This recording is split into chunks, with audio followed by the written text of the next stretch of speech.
au 46 rue du Bac, dans le 7e arrondissement de Paris, se trouve une boutique tout à fait insolite, la maison Desrolles.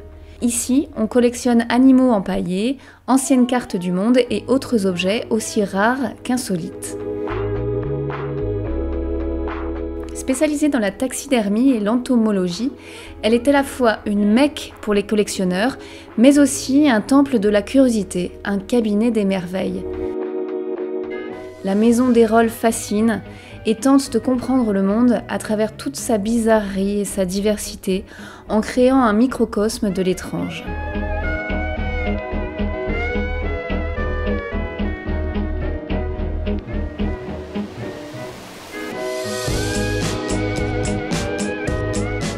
Yves Serretti, naturaliste chez Desrolles depuis plus de 25 ans. La maison Desrolles, c'est une ancienne maison de sciences naturelles qui a été fondée en 1831 par Achille Desrolles. Et après, c'est son fils, Émile, qui a repris la suite.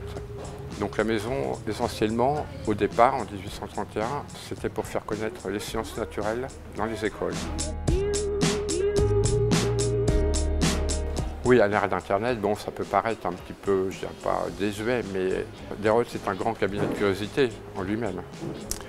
Et je m'aperçois que même à notre époque, à l'époque d'Internet, de tout ça, de toute cette communication, de la télévision, je m'aperçois beaucoup qu'il y a beaucoup de personnes qui confondent les choses communes d'ailleurs. Quand je vois qu'on confond un cerf avec un chevreuil, donc c'est des choses qui sont de nos régions, qu'on confond un blaireau avec un raton laveur.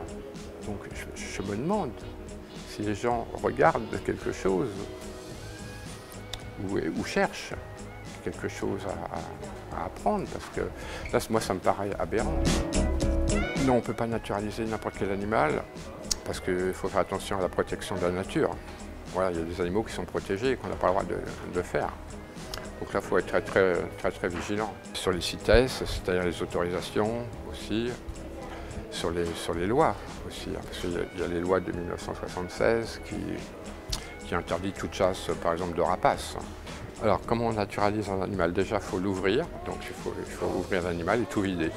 Si je prends l'exemple du renard qui est là, donc lui, il faut faire une ouverture pas trop grande non plus, parce que moins il y a d'ouverture, moins on a à recoudre, et moins ça se voit. Donc ça aussi, c'est une technique à prendre, parce que c'est pas évident non plus. Et après, il faut tout vider l'intérieur, donc l'intérieur, il ne reste plus rien. Après, on se retrouve avec la peau, et on peut garder le crâne aussi. Et après, donc, on se retrouve avec une peau souple. Et après, on se définit la position. Parce que comme on a la peau, on peut mettre l'animal debout, couché, allongé, assis, comme on veut. Et cette position va être définie par un fil de fer qui sert de colonne vertébrale, ici, qui passe dans les pattes et dans la queue.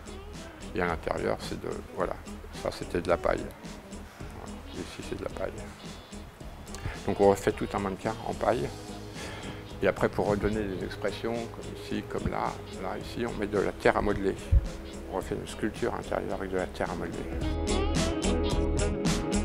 La première question d'ailleurs des enfants quand ils viennent, ils me regardent avec des gros yeux, est-ce que vous avez tué les animaux? Avec un regard assez dur. Donc là, j'explique que non, parce que nos animaux viennent de zoos, de parcs animaliers, de cirques. Enfin, moins de cirques maintenant, mais beaucoup de parcs animaliers, de réserves.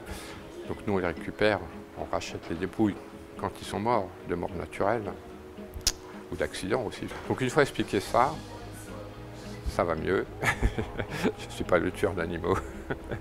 Alors les objets de chez Desrolles, il y a beaucoup de décorateurs d'intérieur, des gens de la mode, beaucoup, parce qu'eux se servent des couleurs, des plissés, des papillons, des ailes, de la transparence. Il y a aussi des artistes qui s'en servent aussi, soit pour inclure dans leur sculpture ou dans leur peinture, qui s'en servent aussi comme base pour la réflexion des couleurs aussi beaucoup, ça joue beaucoup sur les couleurs.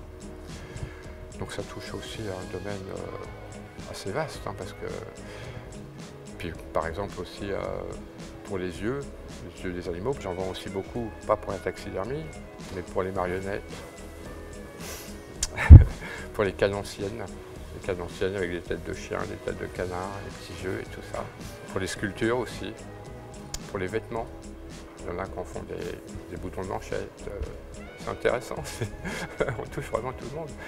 Des fois même je suis étonné, mais bon. Parce qu'avant on naturalisait les animaux domestiques. Donc on faisait beaucoup de chats et de chiens. Et c'est une personne qui est arrivée qui voulait faire naturaliser son chien, donc il me demandait des conseils, des prix, ainsi de suite. Bon. Et tout d'un coup il me dit, bon ben si je vous amène la tête de mon chien, que je découperai moi-même, pour la mettre sur un écusson comme un trophée. Alors là, j'ai dû devenir blanc. Et il m'a dit, en plus, c'est pour mettre dans la chambre de mon fils. Alors là, j'ai dit, non, pas possible. J'ai dit, je ne ferai jamais ça. J'ai eu une demande sur un chien aussi pour en faire un tapis. Un tapis, une descente de lit.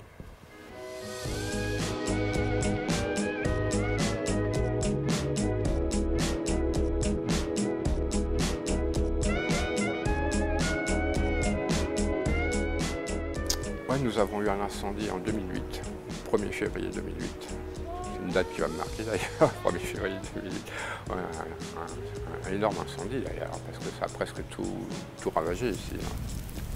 Bah, au départ, il y a des gens qui nous ont fait des dons de boîtes et ainsi de suite, parce que moi je me suis retrouvé avec 3-4 boîtes de papillons. 3-4 boîtes de papillons, pas plus, voilà, j'avais plus rien.